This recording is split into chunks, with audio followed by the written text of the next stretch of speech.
What's up, Sam? What's up? We surprised? We saw Alabama's name up there.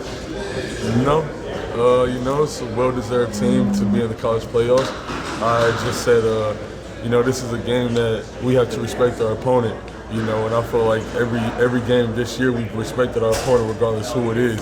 And as long as we keep that mentality, I feel like we'll be all right. There was a lot of intrigue into who was going to get in this one. What was it like being in the driver's seat and to know that you guys were the most sure thing to get in? No doubt. I think it's definitely a compliment, but it's also a testament to how hard we've worked this year.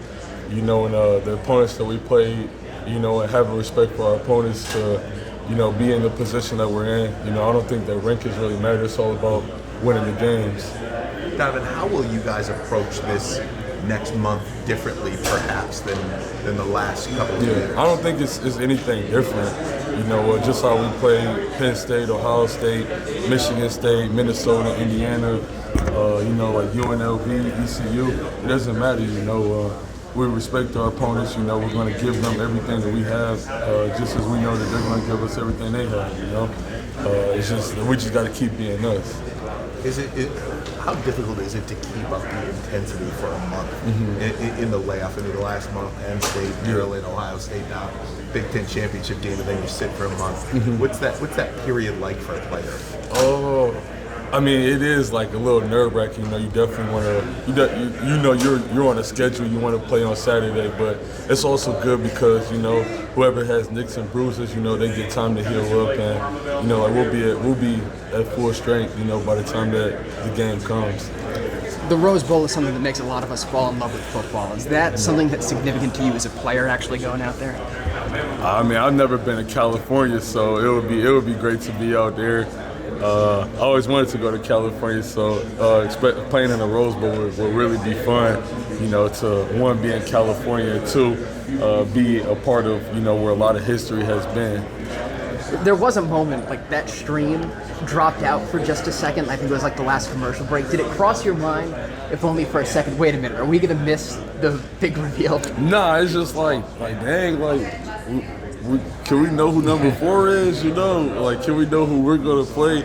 But they just I get that. It's a little TV thing, and much respect to Florida State, Georgia, Washington, Texas, Alabama, and us. Everybody deserves to be where they're at. And everybody has worked hard to be where they're at during the season. So everybody just got to keep on doing them, get their money, play ball, because this is where at this point right now it's like what the NFL scouts look at. So everybody, it doesn't matter what team you're at. You just got to play good football. You got the beat Georgia drill all off season. Obviously, it's not going to be Georgia, but is there something that you feel like can carry over to playing a team like Alabama? Yeah, like I just said, it's just more so doing what we've been doing all year, and that's I don't think like we've done anything wrong, because clearly we're doing something right to be in the situation we're in. So we just got to keep doing us, It doesn't matter what drill it is or who we're playing. It's just respect our opponent, and I feel like good things will happen. It's already written in God's plan, so whatever happens, happens. Talk to me about how you guys. Talk to me about how you guys were able to weather all this adversity this season, tune it all out, and become the number 1 seed.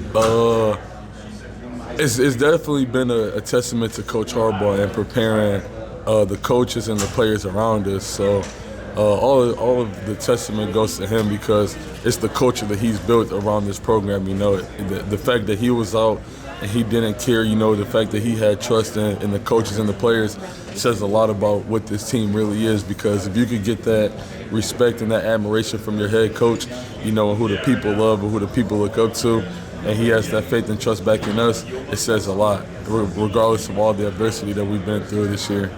So talk to me, as you guys look back at last year, man, you've been to this point before.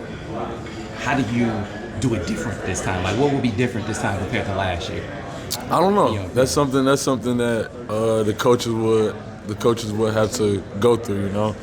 Did you feel like there was anything leading up to that game that was different from your regular season With routine? TCU or? Yeah, versus as you were getting ready for TCU. Was there anything different leading up to that? I don't think so, no.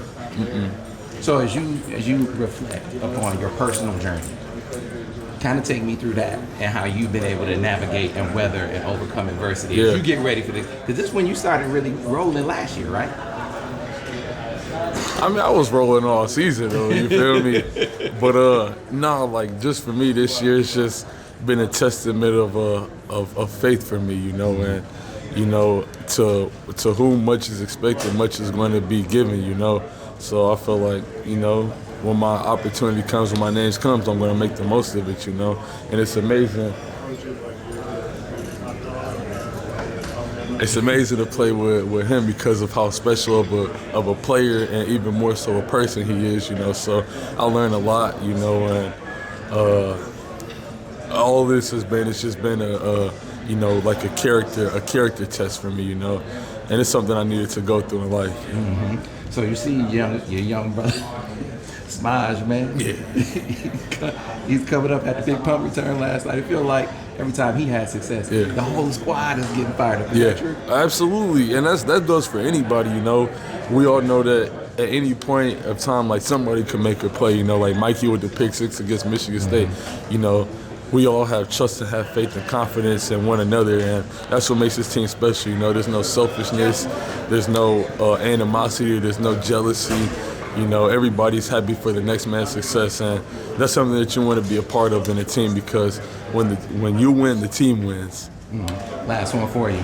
So when people talk about this team, they obviously talk about JJ, they talk about Blake, they talk about the offensive guys. Mm-hmm. But Mike Sanders, the way that he has balled out all season, going back to last year, it feels like the nation didn't really know how good he is, but now they're starting to find out. It's the last one right here. Oh, absolute game changer, man. The fact that Mikey, you know, he was a receiver and then switched to DB and became, you know, definitely one of the best nickels in the country.